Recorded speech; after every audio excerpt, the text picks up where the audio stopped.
BJP के अध्यक्ष स्वतंत्र देव सिंह ने बीजेपी छोड़कर जाने वालों पर बड़ा हमला बोला है। उन्होंने ट्वीट करके पार्टी छोड़ने वालों पर हमला किया और कहा कि ओबीसी समुदाय को बीजेपी में सबसे ज्यादा प्रतिनिधित्व मिला है। उन्होंने विपक्ष पर वार करते हुए कहा कि विपक्षी पार्टियों में सिर्फ परिवार का ही भला होता है।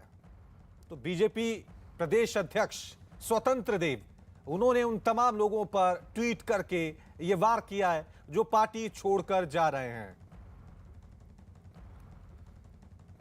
तो यूपी बीजेपी अध्यक्ष स्वतंत्र देव ने ट्वीट किया है, क्या लिखा है वो भी आपको बता दें। ओबीसी समाज को सामाजिक, आर्थिक और राजनीतिक प्रतिनिधित्व जितना भाजपा में मिला है उतना किसी सरकार में नहीं मिला। हमारे लिए पी का अर्थ पिछड़ों का उत्थान है। कुछ लोगों के लिए पी का अर्थ सिर्फ पिता पुत्र परिवार का उत्थान होता है।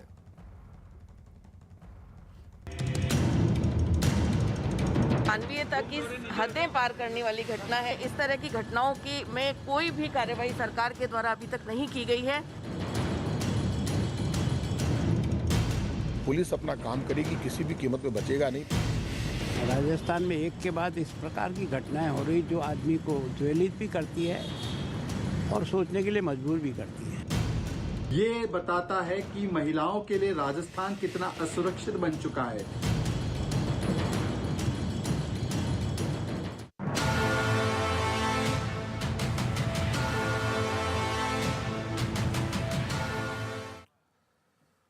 तो अलवर में एक मूक बधिर नाबालिग के रेप के मामले में सवाई माधोपुर में बीजेपी नेता और राज्यसभा सांसद किरोड़ी लाल मीणा और उनके समर्थकों ने जमकर विरोध प्रदर्शन किया। ये सभी लोग होटल शेरबाग के बाहर पहुंचे और जमकर उन्होंने नारेबाजी की। दरअसल सवाई माधोपुर के होटल शेरबाग में कांग्रेस नेता प्रियंका गांधी ठहरी हुई हैं और अलवर में हुई घटना के बाद बीजेपी के नेता वहां आरोपियों को जल्द पकड़ने और उनके खिलाफ कड़ी कार्रवाई करने की मांग के लिए प्रियंका गांधी से मिलने पहुंचे थे, लेकिन पुलिस वालों ने इन सभी को होटल के गेट पर ही रोक दिया है, जिसके बाद इन लोगों की पुलिस वालों से काफी बहस भी हुई। तो ये तस्वीरें हम आपको दिखा रहे हैं सवाई माधोपुर की, जहां पर बीजेपी के नेता किरोड़ी लाल मीणा होटल में पहुंचे हैं, उस होटल में पहुंचे हैं जहां पर प्रियंका गांधी ठहरी हुई हैं अपने तमाम समर्थकों के साथ, बीजेपी के कार्यकर्ताओं के साथ। होटल के बाहर बीजेपी के तमाम नेता विरोध प्रदर्शन कर रहे हैं, क्योंकि जिस तरह की घटना अलवर में देखने को मिली है उसको लेकर अब राजस्थान में सियासत भी शुरू हो गई है और बीजेपी ने सरकार को घेरना शुरू कर दिया है। और इसी कड़ी में बीजेपी के तमाम नेता, बीजेपी नेता किरोड़ी लाल मीणा देखिए किस तरह से होटल में पहुंच गए। उस होटल में पहुंचे हुए हैं जहां पर प्रियंका गांधी ठहरी हुई हैं और उस होटल के बाहर जमकर विरोध प्रदर्शन किया जा रहा है। सरकार के खिलाफ जमकर नारेबाजी की जा रही है। लेकिन बड़ा सवाल यही है कि अलवर में मूक बधिर बच्ची के साथ जो दरिंदगी हुई है, उन आरोपियों को उनके गुनाहों की सजा कब मिलेगी, क्योंकि अभी तक किसी भी आरोपी की गिरफ्तारी नहीं हुई है। और इस वक्त की बड़ी खबर आपको बता दें, ये तस्वीर देखिए, धर्म सिंह सैनी जिन्होंने अभी अभी बीजेपी के मंत्री पद से इस्तीफा दिया है, अखिलेश के साथ उनकी फोटो भी सामने आ गई है। यानी इनका भी अब ये साफ तौर से लग रहा है कि ये भी समाजवादी पार्टी में शामिल हो सकते हैं। अखिलेश यादव ने ट्वीट भी किया है। अपने ट्वीट में देखिए क्या लिख रहे हैं, सामाजिक न्याय के एक और योद्धा डॉक्टर धर्म सिंह सैनी के आने से सबका मेल मिलाप मिलन कराने वाली हमारी सकारात्मक और प्रगतिशील राजनीति को और भी उत्साह और बल मिला है। सपा में उनका ससम्मान हार्दिक स्वागत एवं अभिनंदन है। 22 में समावेशी सौहार्द की जीत निश्चित है। तो जैसे जैसे इस्तीफों का सिलसिला चल रहा है, वैसे वैसे अखिलेश यादव के साथ उनकी तस्वीर भी ट्विटर पर वायरल हो रही है। धर्म सिंह सैनी के साथ अखिलेश यादव नजर आ रहे हैं, जिन्होंने थोड़ी देर पहले ही यूपी सरकार के मंत्री पद से इस्तीफा दिया था, आयुष मंत्री थे। इस्तीफे में साफ तौर से लिखा है कि जनप्रतिनिधियों की अनदेखी हो रही है और सवाल ये उठ रहे थे कि धर्म सिंह सैनी भी क्या समाजवादी पार्टी ज्वाइन करेंगे, लेकिन इस तस्वीर से साफ तौर से संकेत मिल रहे हैं। अखिलेश यादव भी ट्वीट करके इस तस्वीर को पोस्ट करके ये संकेत दे रहे हैं कि धर्म सिंह सैनी भी अब ऑफिशियली तौर पर जल्द ही समाजवादी पार्टी में जुड़ सकते हैं, क्योंकि स्वामी प्रसाद मौर्य ने इस्तीफा दिया था, उनकी फोटो भी अखिलेश यादव के साथ वायरल हुई थी। अब सवाल यह उठ रहा था, क्योंकि तीसरे मंत्री हैं धर्म सिंह सैनी जिन्होंने यूपी सरकार से इस्तीफा दिया है, क्या वो भी समाजवादी पार्टी के साथ जाएंगे? सवाल यही है कि क्या ये स्वामी प्रसाद मौर्य जिन्होंने इस्तीफों की शुरुआत की थी, क्या ये उसका इफेक्ट है, उसका असर है? क्योंकि ना सिर्फ मंत्री बल्कि बीजेपी के कई विधायक भी यहां पर इस्तीफा दे चुके हैं। हालांकि बीजेपी की तरफ से अपना स्टैंड और बयान सामने आ गया है। उन्होंने कहा कि वो विधायक, वो मंत्री बीजेपी छोड़कर समाजवादी पार्टी का दामन थाम रहे हैं जिनका परफॉर्मेंस ठीक नहीं था, जिनका पार्टी पहले ही टिकट काटना चाह रही थी। यही वजह है कि ये लोग अब बीजेपी को छोड़कर समाजवादी पार्टी का दामन थाम रहे। तो दावे सबके हैं, लेकिन दल बदल की ये राजनीति यूपी की सियासत में जिस तरह से देखने को मिल रही है, उससे उत्तर प्रदेश विधानसभा चुनाव 2022 बहुत ही दिलचस्प मोड़ पर आ पहुंचा है। बीजेपी और समाजवादी पार्टी की जबरदस्त टक्कर देखने को मिल रही है। एक दूसरे के खेमे से विधायकों का इस खेमे से दूसरे खेमे में जाना, इस्तीफों का सिलसिला लगातार यहां पर चल रहा है। ये तस्वीर देखिए, यूपी सरकार के मंत्री धर्म सिंह सैनी अखिलेश यादव के साथ इस्तीफे के बाद नजर आ रहे हैं। ट्वीट क्या किया है अखिलेश यादव ने, वो आपको एक बार फिर पढ़ा दें। सामाजिक न्याय के एक और योद्धा डॉक्टर धर्म सिंह सैनी जी के आने से सबका मेल मिलाप, मिलन कराने वाली हमारी सकारात्मक और प्रगतिशील राजनीति की ओर भी लगातार इससे उत्साह मिला है, बल मिला है। सपा में उनका ससम्मान हार्दिक स्वागत एवं अभिनंदन है। 22 में समावेशी सौहार्द की जीत निश्चित है। तो यहां पर अखिलेश यादव जीत का दावा भी कर रहे हैं। तो यूपी की सियासत में दल बदल की राजनीति में एक और नया घटनाक्रम, एक और नया दिलचस्प मोड़ यहां पर देखने को मिल रहा है। धर्म सिंह सैनी जो थोड़ी देर पहले तक योगी सरकार के मंत्री थे, अब अखिलेश यादव के साथ इस फोटो में नजर, और लगातार हम आपको बता रहे हैं कि सभी लोग अपने अपने दावे कर रहे हैं। जो लोग इस्तीफा दे रहे हैं उनका अपना दावा है कि बीजेपी में उनकी अनदेखी चल रही थी, लेकिन बीजेपी की तरफ से यह स्टैंड क्लियर कर दिया गया और बयान भी सामने आ गया। जो लोग दल बदलू हैं, जो लोग अपने बेटों के लिए टिकट मांग रहे हैं, जिनका परफॉर्मेंस अच्छा नहीं था, ये वही लोग हैं जो बीजेपी का दामन छोड़ रहे हैं, बीजेपी की पार्टी को छोड़ रहे हैं। ये देखिए 3 तस्वीरें आपके टीवी स्क्रीन पे। मंत्री पद से सबसे पहले स्वामी प्रसाद मौर्य ने इस्तीफा दिया था। उन्होंने दावा भी किया था कि अभी तो ये शुरुआत हुई है। उसके बाद दारा सिंह चौहान ने कल इस्तीफा दिया था, यानी दूसरे दिन इस्तीफा दिया था, और आज तीसरा दिन है।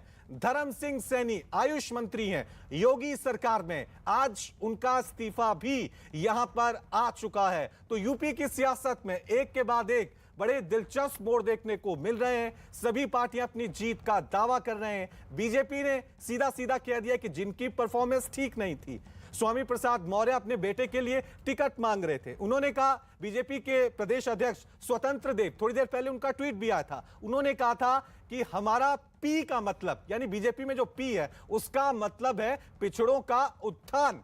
लेकिन ये लोग जो इस्तीफा देकर बीजेपी को छोड़ रहे हैं, इनका पी का मतलब है परिवार, पुत्र, परिवारवाद।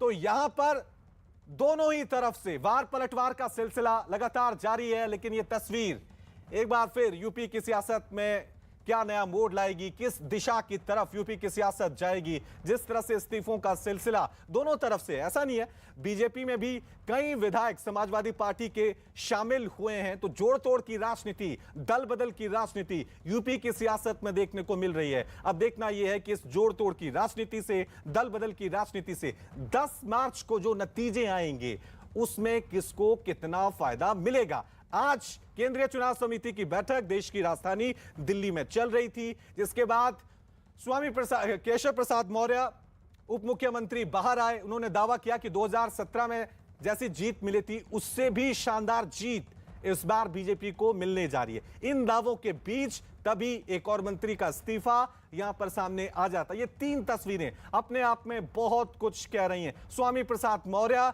श्रम मंत्री थे, उन्होंने योगी सरकार से इस्तीफा दिया, उनके साथ कुछ विधायक भी इस्तीफा देकर अब समाजवादी पार्टी में शामिल हो रहे हैं। हालांकि ऑफिशियल अनाउंसमेंट नहीं हुआ है, लेकिन ये तस्वीरें जो सामने आ रही हैं, जिस तरह से बयान सामने आ रहे हैं, उससे संकेत यही मिल रहा है कि जो लोग बीजेपी छोड़ रहे हैं, जो मंत्री पद से इस्तीफा दे रहे हैं, वो जल्द ही समाजवादी पार्टी में शामिल होने जा रहे हैं। ये तस्वीर यूपी की सियासत की आज की बड़ी खबर है। तीसरे मंत्री हैं धर्म सिंह सैनी, जो अखिलेश यादव के साथ इस तस्वीर में नजर आ रहे हैं। तो यूपी की सियासत अब किस ओर जाएगी? बीजेपी को इन मंत्रियों ने जो इस्तीफा दिया, इससे कितना नुकसान हो रहा है, डैमेज हो रहा है? ये तमाम वो मंत्री हैं जो ज्यादातर ओबीसी पिछड़ा वर्ग का प्रतिनिधित्व करते हैं। तो इससे बीजेपी को नुकसान होगा या नहीं? हालांकि बीजेपी की तरफ से अपने अपने दावे यहां पर किए जा रहे हैं, लेकिन अखिलेश यादव ट्वीट करके अपनी जीत का दावा भी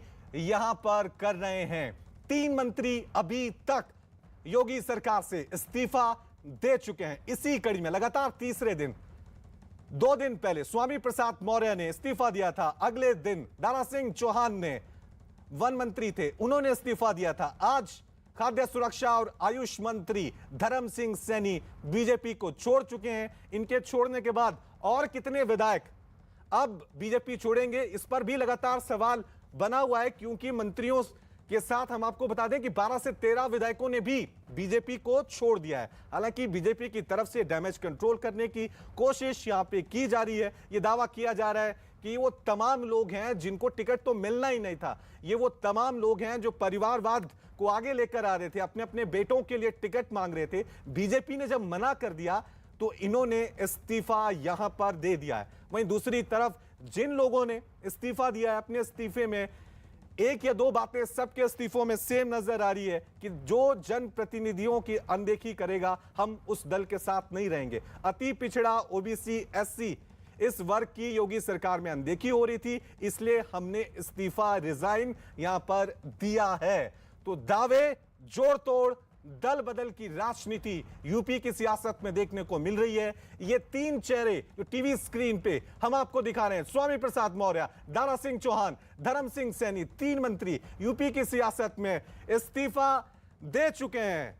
इनका बीजेपी छोड़कर जाना यूपी की सियासत में क्या बदलाव लाएगा, क्या परिवर्तन लाएगा? अखिलेश यादव का ट्वीट पढ़ लीजिए। सामाजिक न्याय के एक और योद्धा डॉक्टर धर्म सिंह सैनी जी के आने से सबका मेल मिलाप, मिलन कराने वाली हमारी सकारात्मक और प्रगतिशील राजनीति को और भी उत्साह मिलेगा, और भी बल मिलेगा। समाजवादी पार्टी में उनका ससम्मान हार्दिक स्वागत है और अभिनंदन। 22 में समावेशी और सौहार्द की जीत निश्चित है। तो अखिलेश यादव यहां पर जीत का दावा कर रहे हैं, गदगद हैं। चलिए एक बार फिर रुक करते हैं मेरे सहयोगी यतेंद्र का। यतेंद्र, 3 दिन, 3 मंत्रियों के इस्तीफे। देखिए बिल्कुल, और न्यूज़ 18 इंडिया ने पहले ही बताया था कि बीजेपी का से पाला बदलेंगे, यानी कि योगी सरकार से इस्तीफा दे सकते हैं कुछ मंत्री, और एक के बाद एक नाम भी आ रहे हैं। लेकिन जो आपने लाइन बोली 3 दिन 3 मिनिस्टर, तो इनके तीनों के इस्तीफे भी आप देख लीजिए, एक ही भाषा, साफ एक ही भाषा इसमें नजर आएगी, क्योंकि एक ही तरीके से लिखे हुए त्यागपत्र हैं। यानी कि पटकथा पहले लिखी जा चुकी थी, और बीजेपी सूत्रों का दावा है कि उनको इन इस्तीफों के बारे में पहले से ही पता था, क्योंकि ये वो मंत्री हैं जिनका फीडबैक अच्छा नहीं था। ये अपने परिवार वालों को लेकर भी लगातार दबाव बना रहे थे। स्वामी प्रसाद मौर्य तो अपने ऊपर और अपने समर्थकों के ऊपर जो केस लगे हुए थे उनको भी वापस लेने का दबाव बना रहे थे। लेकिन बीजेपी आलाकमान ने साफ कर दिया था कि वो किसी भी प्रेशर में नहीं आएंगे, और जिनका फीडबैक अच्छा नहीं है, जिनका सर्वे रिपोर्ट अच्छा नहीं है, जिन्होंने काम नहीं किया अपने क्षेत्रों में, उनका तो पत्ता कटना तय है। और ये इन लोगों को बता भी दिया गया था जिनकी ये वकालत कर रहे थे, जो इनके समर्थक थे। तो बीजेपी आलाकमान ने साफ मैसेज दिया कि वो अपने सिद्धांतों के साथ, और खासकर जो डबल इंजन सरकार की जो कल्याणकारी नीतियां और जो अपने क्षेत्रों में नीचे तक ले जाने में सफल नहीं हुए, उनके साथ कोई भी किसी भी तरह की नरमी नहीं दिखाएगी पार्टी। और शायद यही कारण था कि ठीक है यतेंद्र, आप निगाहें बना के रखें। अब देखना ये है कि आगे ये सिलसिला रुकता है, थमता है, या फिर कुछ और इस्तीफे देखने को मिलते हैं। तो यूपी की सियासी गर्मी लगातार बढ़ती जा रही है। दिल्ली में बीजेपी केंद्रीय समिति की बैठक में 2 चरणों के उम्मीदवारों पर मंथन किया गया, जबकि कांग्रेस ने अपनी पहली लिस्ट में 125 उम्मीदवारों को टिकट दिया है। कांग्रेस की पहली लिस्ट में 50 महिलाओं को टिकट दिया गया है। नोएडा से पंखुड़ी पाठक को टिकट दिया गया है। उधर समाजवादी पार्टी भी आज पहले और दूसरे चरण के लिए अपने उम्मीदवारों के नाम का ऐलान कर सकती है। तो एक तरफ आप देख सकते हैं कि मंथन बीजेपी का चल रहा था और दूसरी तस्वीर हम आपको प्रियंका गांधी की दिखा रही हैं, जिन्होंने आज 125 उम्मीदवारों के नामों की घोषणा कर दी और इन 125 उम्मीदवारों में 50 महिलाएं, जैसा उन्होंने वादा किया था कि 40% टिकट महिलाओं को देंगी, वो पहली लिस्ट में साफ तौर से नजर आ रहा है। तो उत्तर प्रदेश के उम्मीदवारों की लिस्ट पर दिल्ली के बीजेपी मुख्यालय में मंथन हुआ। इस बैठक में यूपी के 2 चरणों के लिए उम्मीदवारों के नाम पर चर्चा की गई। यूपी के डिप्टी सीएम केशव प्रसाद मौर्य ने बैठक की जानकारी देते हुए बताया कि बैठक में 172 सीटों पर उम्मीदवारों के नाम पर चर्चा हुई है। उन्होंने यह दावा भी किया यूपी में इस बार बीजेपी को 2017 से ज्यादा बड़ी जीत मिलेगी। दिल्ली मुख्यालय में हुई इस बैठक में पीएम मोदी वर्चुअली शामिल हुए। इसके साथ ही JP Nadda, Amit Shah, Yogi Adityanath, UP BJP के अध्यक्ष स्वतंत्र देव सिंह, शिवराज सिंह चौहान समेत कई नेता इस बैठक में मौजूद रहे हैं। यूपी में 10 फरवरी को पहले चरण के लिए वोट डाले जाएंगे। हमारे माननीय गृह मंत्री श्री अमित शाह जी, माननीय रक्षा मंत्री आदरणीय राजनाथ सिंह जी, हमारे केंद्रीय मंत्री आदरणीय श्री नितिन गडकरी जी, आदरणीय मुख्यमंत्री योगी जी सहित पूरी केंद्रीय चुनाव समिति मौजूद रही और आज की इस बैठक के माध्यम से जो 172 सीटों को लेकर चर्चा हुई, बहुत सार्थक हुई और भारतीय जनता पार्टी शानदार विजय, जैसी विजय हमने 2017 में प्राप्त की थी, उससे भी शानदार विजय हम 2022 में प्राप्त करेंगे। चलिए एक बार फिर रुक करते हैं मेरे सहयोगी यतेंद्र का। यतेंद्र, केशव प्रसाद मौर्य जीत का दावा तो कर ही रहे हैं और साथ में उन्होंने ये भी बताया कि इस बैठक में 172 उम्मीदवारों के नाम पे चर्चा हुई। अब कब होगी नामों की घोषणा, कब पहली लिस्ट बीजेपी की आएगी? देखिए, बिल्कुल कोई भी राजनीतिक पार्टी जो चुनावी मैदान में जाती है तो अपनी जीत का दावा वो करती है। यही केशव प्रसाद मौर्य ने किया। लेकिन अभी जो मीटिंग के बाद वो केशव प्रसाद मौर्य सामने आए, उन्होंने साफ तौर पर कहा कि 172 सीटों पर चर्चा हुई है। प्रधानमंत्री मोदी और बीजेपी अध्यक्ष जेपी नड्डा के नेतृत्व में ये मीटिंग चली है, जहां पर 172 सीटों को फाइनलाइज किया गया है। लेकिन सवाल यह कि कब जारी होगी। जारी करने का जो बीजेपी सोर्सों का दावा है कि वो या तो कल देर शाम तक हो सकती है या 15 जनवरी को हो सकती है, क्योंकि कल कुछ बड़े नेताओं को बीजेपी में शामिल होना है। अगर वो शामिल होते हैं, उन पर मोहर लगती है, उनको अगर बीजेपी नेतृत्व के द्वारा हरी झंडी दिखाई जाती है, तो फिर लिस्ट हो सकता है कि एक दिन के बाद जारी की जाए। यानी कि अभी मंथन चल रहा है, देर शाम तक स्थिति स्पष्ट हो पाएगी कि 14 जनवरी को बीजेपी अपनी पहली लिस्ट जारी करेगी 172 विधानसभा चुनावों की, या 15 जनवरी को करेगी। जी ठीक है यतेंद्र, बने रहें, लगातार हम आपसे अपडेट लेते रहेंगे। यूपी के लिए बीजेपी के सहयोगी दलों के साथ सीटों पर समझौता होने की भी खबर सामने आ रही है। न्यूज़ 18 के यतेंद्र शर्मा की एक और खबर है, अमित शाह की मौजूदगी में सीटों पर फॉर्मूला तय हो गया है। निषाद पार्टी को 13 से 17 सीटें मिल सकती हैं, जबकि अपना दल को 10 से 14 सीटें मिल सकती हैं। देर रात अपना दल सोनेवाल की अनुप्रिया पटेल और निषाद पार्टी के अध्यक्ष संजय निषाद ने अमित शाह से मुलाकात की थी और इस मुलाकात में कहा यह जा रहा है कि फॉर्मूला तय हो गया है।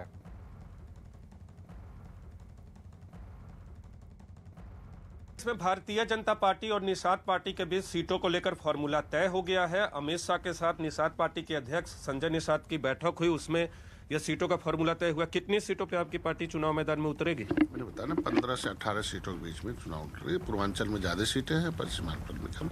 हर जिले में लगभग 1 सीटें दिया है, जो हमारे तैयार जिले हैं, जहाँ से हमारे कार्यकर्ता अपनी भी सीट जीत सके और भारतीय जनता पार्टी भी जिता सके।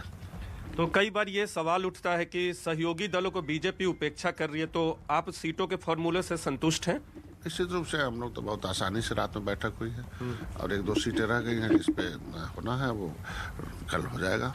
तो चूंकि कार्यकर्ता जब तैयार रहते हैं पहले से और जो सीटों को लेना है वहाँ वर्क रहता है, तो आसान रहता लेने में। वो तो उनके लिए होता है कि जो सीट लेकर जो इधर उधर, हमारे पास तो 7 साल पहले से प्रत्याशी तय हैं वहाँ चुनाव लड़ने के लिए, और उन सीटों को भारतीय जनता पार्टी भी जानती रही है और वहाँ भारतीय जनता पार्टी को देने में कोई दिक्कत नहीं है, क्योंकि वहाँ पहले सुने था कि नहीं, निषाद पार्टी पहले से मजबूत है और वहाँ हमारे पहले तो 2017 में चुनाव भी लड़ चुके हैं। ऐसी स्थितियों में वो हमें सीट मिलना तय था, वो सीटों देने में भारतीय जनता पार्टी को दिक्कत नहीं है। और यूपी चुनाव से जुड़ी एक और बड़ी खबर आपको बता दें, योगी आदित्यनाथ यूपी के अयोध्या से चुनाव लड़ सकते हैं। ये बड़ी खबर। इससे पहले अटकलें ये लग रही थी कि मथुरा से शायद हो सकता है योगी आदित्यनाथ चुनाव लड़े, लेकिन अब इन अटकलों के खारिज होने की खबर है और चर्चा है कि योगी को अयोध्या से टिकट मिल सकता है। वैसे इस लिस्ट में गोरखपुर का नाम भी सामने आ रहा है। मतलब ये कि या तो योगी अयोध्या से या फिर गोरखपुर से चुनाव लड़ सकते हैं। खबर है कि योगी के चुनाव लड़ने के बाद पार्टी उनके लिए सीट चुनने में जुट गई है।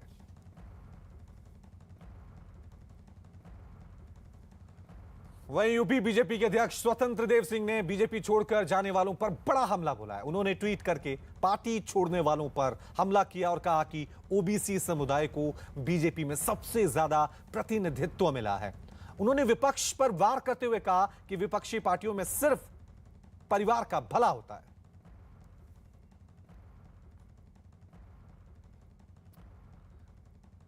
तो यूपी बीजेपी अध्यक्ष स्वतंत्र देव ने ट्वीट किया है जिसमें उन्होंने उन तमाम नेताओं पर वार किया है, हमला किया है जो बीजेपी को छोड़ रहे हैं। ट्वीट क्या किया है ये देखिए। ओबीसी समाज को सामाजिक, आर्थिक और राजनीतिक प्रतिनिधित्व जितना भाजपा में मिला है उतना किसी सरकार में नहीं मिला। हमारे लिए पी का अर्थ पिछड़ों का उत्थान है। कुछ लोगों के लिए पी का अर्थ सिर्फ पिता, पुत्र, परिवार का उत्थान होता है।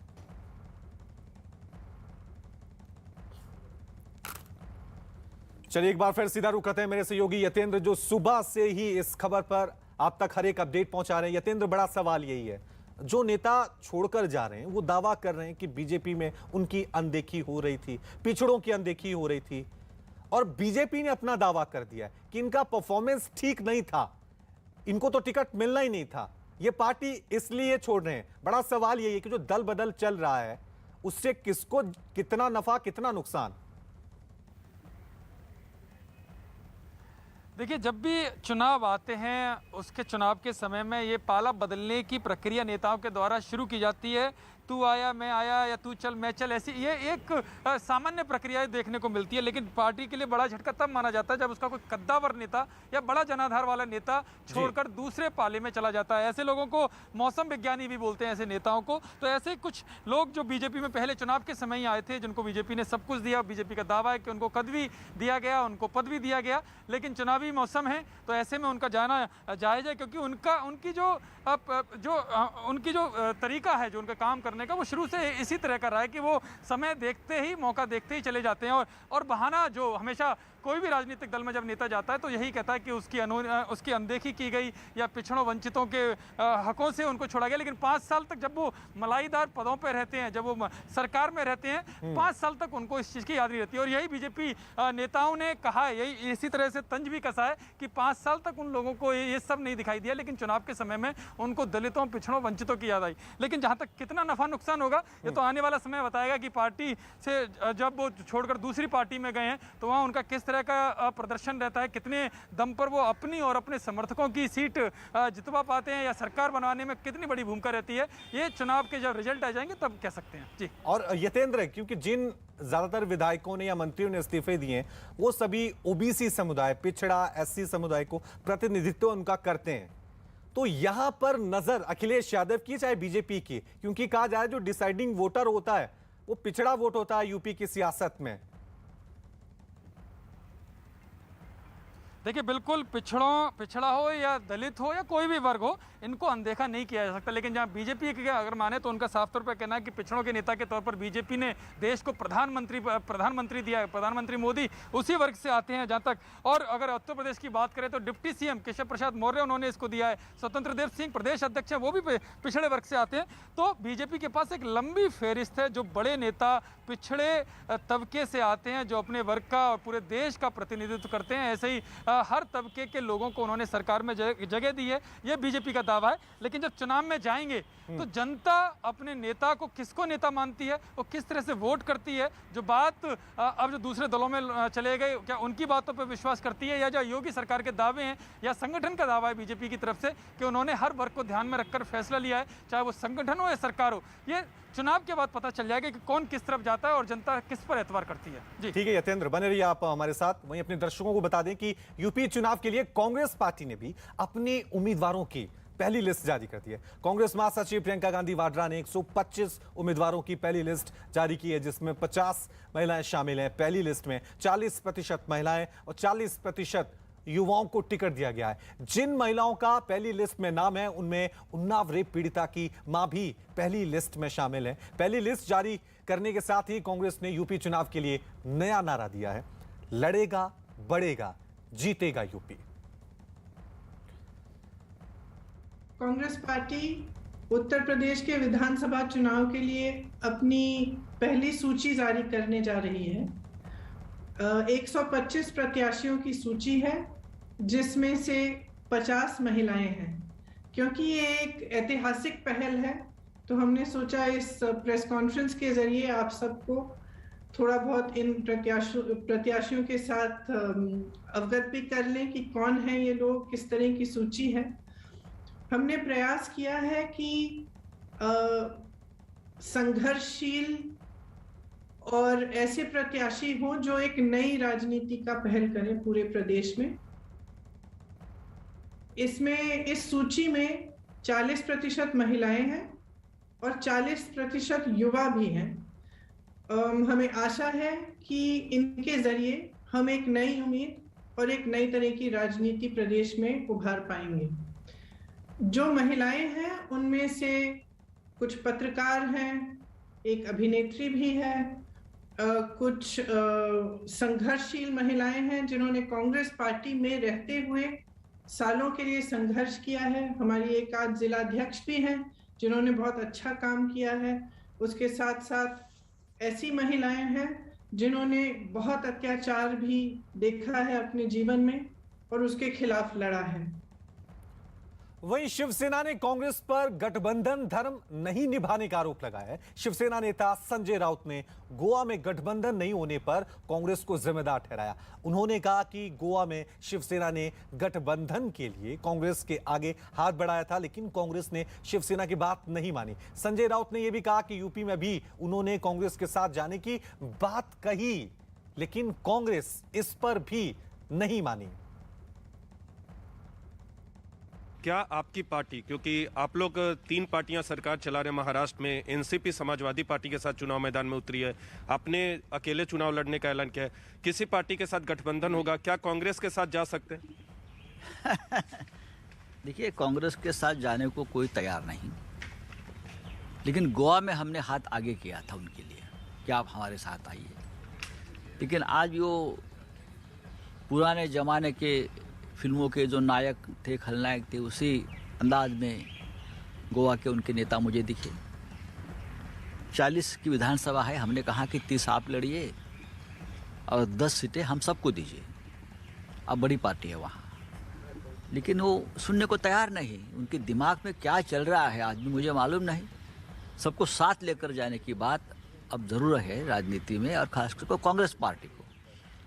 और जो महाराष्ट्र में आपके साथ काम कर रहे हैं, सरकार में है, अब उनके साथ भी इस प्रकार से बर्ताव करेंगे तो गठबंधन की राजनीति का ये धर्म नहीं होता। तो यूपी में आपने प्रियंका गांधी को ऑफर दिया था गठबंधन के लिए? दिया है? हम तो चाहेंगे, हम चाहेंगे गठबंधन यूपी में। अगर हम एक साथ कुछ कर सकते हैं तो जरूर हमारी कोशिश रहेगी।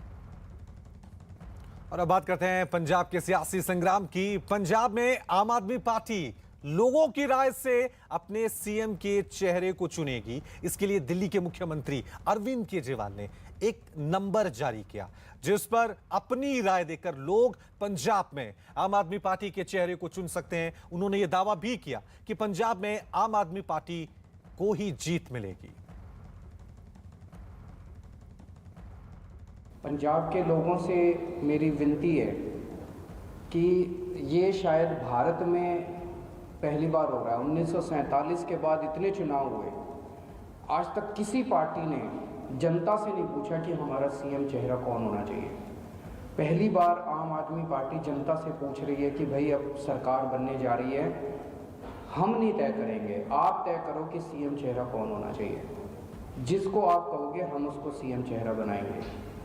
इस नंबर पे आप व्हाट्सएप कर सकते हो, इस नंबर पे आप एसएमएस कर सकते हो, इस नंबर पे आप कॉल कर सकते हो और कॉल करके अपनी आवाज़ छोड़ सकते हो। 17 तारीख को 5 बजे तक शाम को ये नंबर खुला रहेगा। आज 13 तारीख है, 17 तारीख को शाम को 5 बजे तक ये नंबर खुला रहेगा। उसमें जितने भी जवाब आएंगे, लोगों के जितने रिस्पॉन्स आएंगे, उसके आधार पे आम आदमी पार्टी अपना सीएम चेहरा ऐलान करेगी। उसके मुताबिक पंजाब का अगला सीएम तय किया जाएगा। वहीं बीजेपी सांसद रीता बहुगुणा जोशी ने न्यूज 18 से बातचीत करते हुए कहा कि उनके बेटे ने लखनऊ कैंट सीट पर बहुत काम किया है और वो चाहता है कि उसे टिकट मिले। उन्होंने कहा कि अब पार्टी को तय करना है कि उनके बेटे को टिकट दे या नहीं।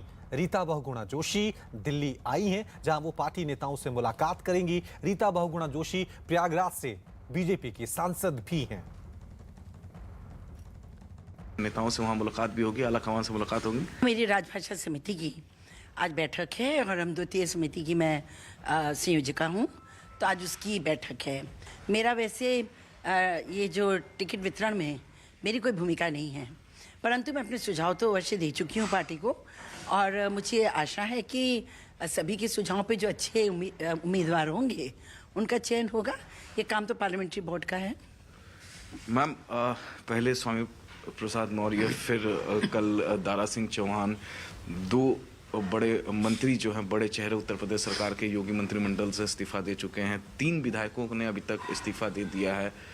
अब किस तरीके से इसको देख रही हैं? कितना इम्पैक्ट करेगा आने वाले विधानसभा चुनाव में बीजेपी को? अब उनके व्यक्तिगत कारण क्या मैं नहीं कह सकती। वैसे तो दोनों को ही पार्टी में सम्मान था, मंत्री थे। अब उनकी क्या नाराज़गी है तो ये तो हमारे बड़े नेता उनसे बात कर रहे हैं, पर मुझे लगता है कि चुनाव के समय जब कोई जाता है तो जनता में उसका बहुत अच्छा इम्पैक्ट नहीं पड़ता है। मैम, मेरा आखिरी सवाल, कहाँ से चुनाव लड़ेंगी? नहीं, मुझे नहीं लड़ना है चुनाव में, तो पार्लियामेंट की मेंबर हूँ और मेरे बेटा 2009 से लगातार वहाँ पर ज़मीन पे काम कर रहे हैं, तो उन्होंने ज़रूर टिकट की दावेदारी की है। अभी पार्टी को निर्णय लेना है कि उनको लड़ाएंगे कि नहीं लड़ाएंगे। तो उत्तर प्रदेश चुनाव से जुड़ी एक और बड़ी खबर आपको बता दें। उत्तर प्रदेश विधानसभा चुनाव के लिए समाजवादी पार्टी आज अपने उम्मीदवारों की पहली लिस्ट जारी करेगी। खबर है कि पहले और दूसरे फेज के चुनाव के लिए ये लिस्ट जारी की जाएगी। लिस्ट जारी होने से पहले बुधवार को समाजवादी पार्टी ने अपने सहयोगी दलों के साथ बैठक की और खबर है कि इस बैठक में सभी दलों ने एक मत से अखिलेश यादव को मुख्यमंत्री बनाने की बात कही। अखिलेश की इस बैठक में उनके चाचा शिवपाल यादव अपने बेटे के साथ मौजूद थे। मीटिंग से निकलकर कई दलों के नेताओं ने कहा कि सभी एक साथ मिलकर अखिलेश की अगुवाई में चुनाव लड़ने के लिए तैयार हैं।